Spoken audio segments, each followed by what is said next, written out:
Bonjour à tous, merci beaucoup d'être dans cet espace. Je m'appelle Sissi et aujourd'hui j'aimerais parler un petit peu de ce que nous sommes en train de vivre aujourd'hui comme collectif.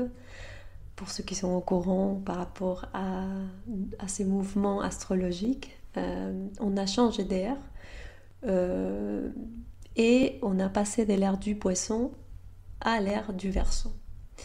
Qu'est-ce qu'on laisse derrière? C'est important qu'on comprenne qu'est-ce que nous sommes en train de laisser derrière pour pouvoir accepter ce qu'on a en face. Et l'énergie du poisson s'est démarquée surtout par la religion, par les rêves, par la foi et par l'histoire d'un monsieur très connu qu'on appelle Jésus ou Jéchoua. Et nous a laissé cette empreinte de l'énergie christique vécue dans la matière, qui était bien sûr détournée parce que j'aime bien dire que au niveau consciencial, on n'était pas prêt à intégrer, à incarner cette énergie-là. On, on vivrait très densément, on était vraiment dans un temps d'obscurité planétairement aussi. Donc c'était la sémence qui était sémée, on va dire, avec la famille christique qui a incarné Jésus, Maria Magdalena et bon, la mère Marie et tous ces gens-là. Pour que aujourd'hui, dans ces temps-là, où l'ère de Verseau arrive, où on va passer de la victime à la maîtrise, à nous connecter en réseau, à faire ces sauts quantiques ensemble. Et on a tous à l'intérieur de nous cette sémence, cette conscience. C'est quelque chose qui a traversé l'histoire planétaire.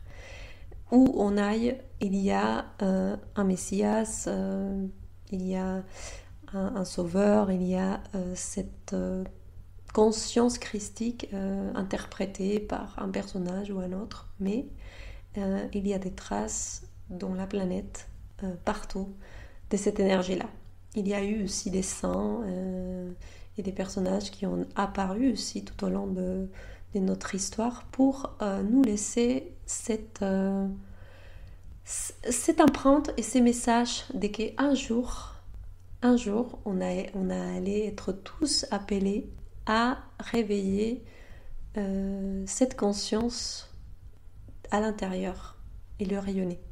Donc nous sommes maintenant dans cette phase-là où ça y est, on a une biologie qui nous accompagne.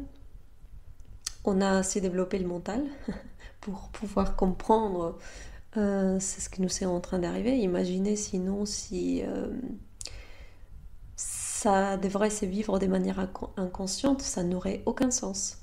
Donc c'est pour ça, je pense qu'on a travaillé ces côtés mentaux qui étaient nécessaires pour pouvoir comprendre les processus traversés par l'humanité comme race terrestre, et dépasser d'abord l'étape d'inconscience et à l'étape conscience. C'est pour ça qu'on appelle l'ère du Verseau l'âge d'or ou l'ère dorée.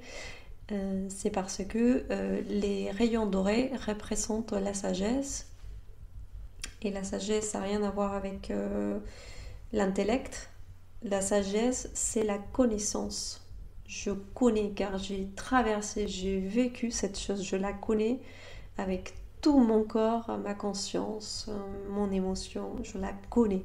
C'est ça la connaissance qui nous amène vraiment à la sagesse, à la compréhension. Donc voilà, qu'est-ce que nous demande cette nouvelle ère qui arrive en ce moment? Les Verseaux est représenté par la technologie. Encore une fois, la technologie n'est pas que la technologie plastique qu'on a, les ordinateurs, les portables, les appareils. Il y a une technologie que nous savons saper et c'est la technologie biologique. Notre corps est une technologie. La nature est une technologie qui fonctionne à la perfection. C'est magnifique.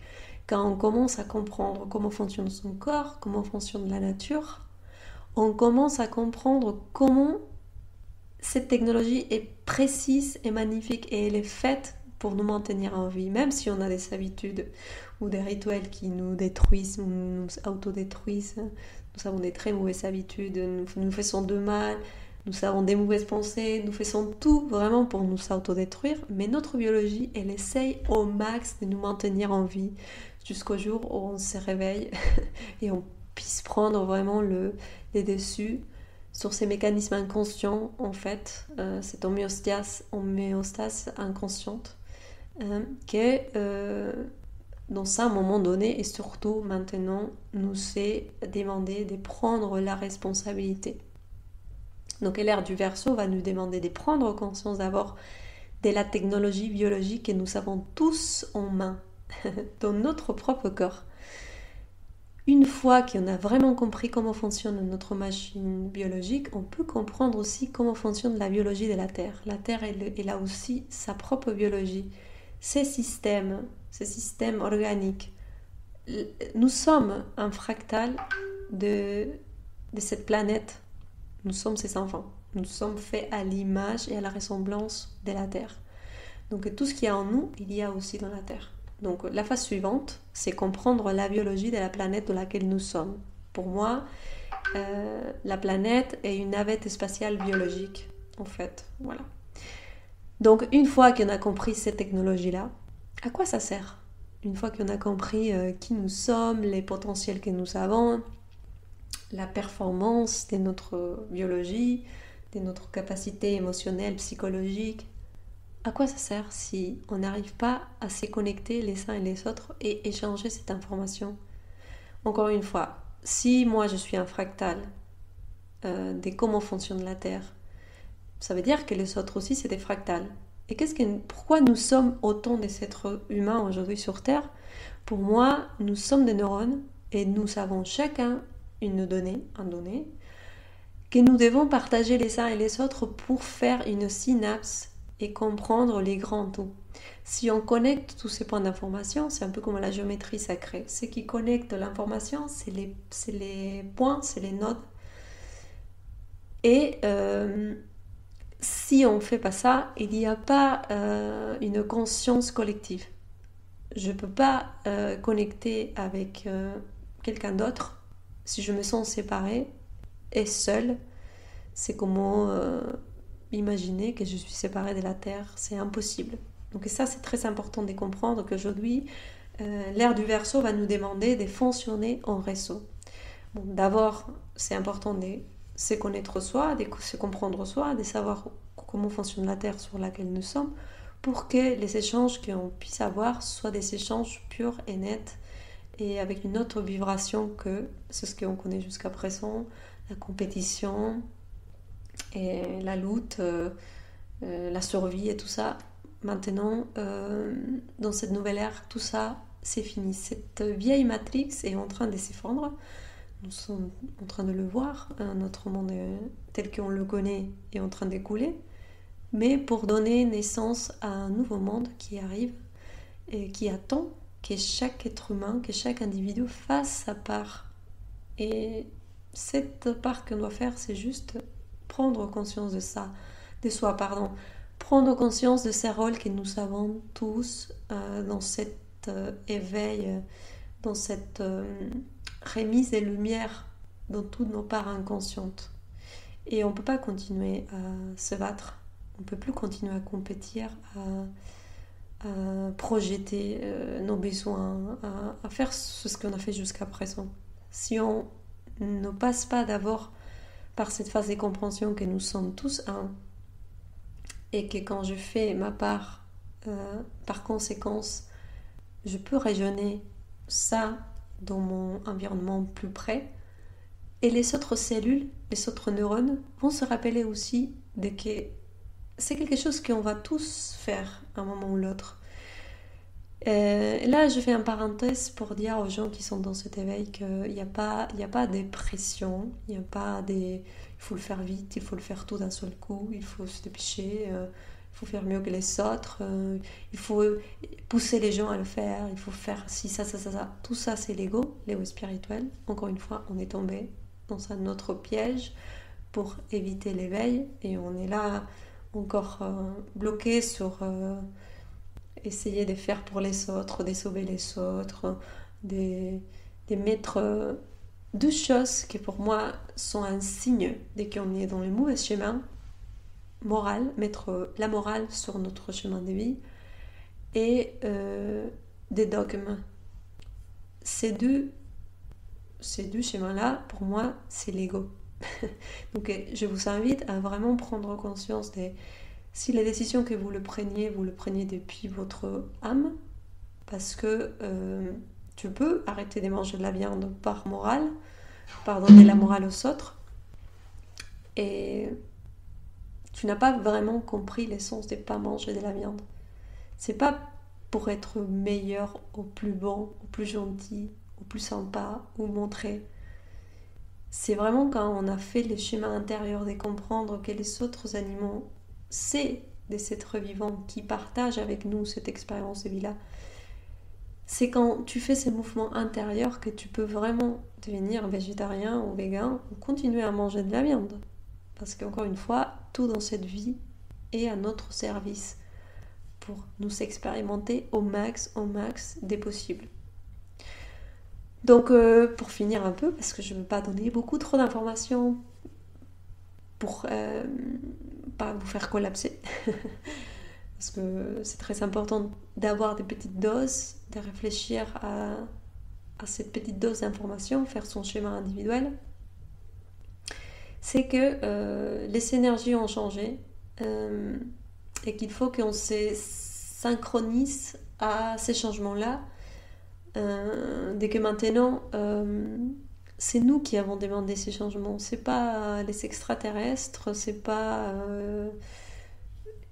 quelqu'un d'autre. C'est nous qui avons demandé ces changements. On est arrivé au point maximal d'obscurité et là, on va vers la lumière. Ça, par contre, c'est décidé. Là, il n'y a pas des reculs par rapport à ça. La décision, elle est prise. Maintenant, les temps dans lesquels on va le faire, ça dépend du compromis de chacun, ça dépend de la responsabilité de chacun, ça dépend de l'investissement aussi de chacun. Mais c'est quelque chose que c'est fait de manière individuelle. Et quand je fais vraiment mon schéma individuel et je arrive à éveiller ma lumière intérieure, de me connecter vraiment à cette conscience d'unité qui n'est pas mentale, je peux vraiment ouvrir un schéma pour les autres. Mais si je suis avec mon ego et je fais pour mon ego et pour montrer, pour devenir un gourou et pour faire... Qu'est-ce que je vais faire? Je vais donner le même message aux autres collègues qui sont là pour faire la même chose. La conscience, c'est une maladie contagieuse.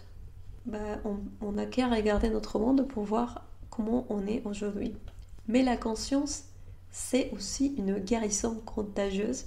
Donc, il faut essayer d'éviter ces schémas d'éveil, ces schémas de conscience, avec humilité, avec amour, avec compassion. Et seulement, quand on arrivera à ce point-là, on va pouvoir habiter la nouvelle ère, la nouvelle fréquence, qui n'est pas à notre lieu. On ne va pas aller ailleurs, on va rester ici, mais on va résonner avec cette conscience d'amour, d'abondance, de grandir, de s'épanouir, d'évoluer, de collaborer, de co-créer. On va vraiment rentrer dans un système de collaboration pour les biens communs et pas pour son propre bien. C'est ça qu'il faut absolument comprendre, que maintenant, toi, tu seul, tu es au service de c'est tout. Et c'est tout fait partie de toi, donc tu te fais service à toi. C'est l'un sans l'autre, c'est impossible. On y va tout doucement, petit à petit. Pour arriver à ça aussi, c'est important de guérir son karma. On ne peut pas passer au dharma si on n'a pas fini avec son karma. Et comment savoir si on est dans les dharmas ou dans les karmas? Si tu es encore avec des conflits, avec des problématiques, si tu t'accroches encore à des situations, si tu pars dans des émotions, si tu es frustré, si tu es en colère, si tu ne ne sait pas comment circuler dans la vie si tu as des blocages. Là, tu es dans les karmas encore. Mais tout à son temps, chacun fait comme il peut. Il faut que tu apprennes à te responsabiliser de ça. Parce que si tu le vis comme victime, tu vas pas y arriver. Mais si tu le vis comme maître de ta propre expérience, je me suis mis en face de tout ça parce que j'en ai la capacité de nettoyer ces bordels. Et on est dans les dharmas quand on est vraiment au service de la vie. Et la vie, ça veut dire les autres, la planète, les animaux, les végétales, les cristaux, tout ce qui accueille cette planète Terre. Voilà, c'est là où on va. Après, comment chacun va y arriver, c'est un processus individuel. Je vous recommande de ne pas essayer de forcer ni de pousser. Moi, je l'ai essayé un peu au début, quand j'ai commencé mon chemin d'éveil. Je voulais éveiller tout le monde et j'ai compris que ça ne sert à rien, que chacun doit faire son propre chemin, qu'on peut, que devenir maître de cette conscience-là, que si on la vit, si on l'expérimente, pas à pas, expérience par expérience. Donc ça aussi, c'est une preuve de respect et d'amour vers soi-même et vers les autres. Merci beaucoup d'avoir écouté cet audio. Je vous invite à partager. Je vais essayer de partager plus d'informations que je n'ai par-ci, par-là, par rapport à ce que nous sommes en train de vivre. Je vous invite à essayer de partager, de vous connecter. On va fonctionner vraiment par réseau. Donc, commencez à créer ces réseaux autour de vous. Des réseaux des gens qui sont dans votre fréquence, qui parlent des choses qui vous font grandir, vibrer, vous sentir bien. Et laissez la vie vous montrer les chemins. Et ça va bien se passer. Je vous remercie et à la prochaine fois. Au revoir.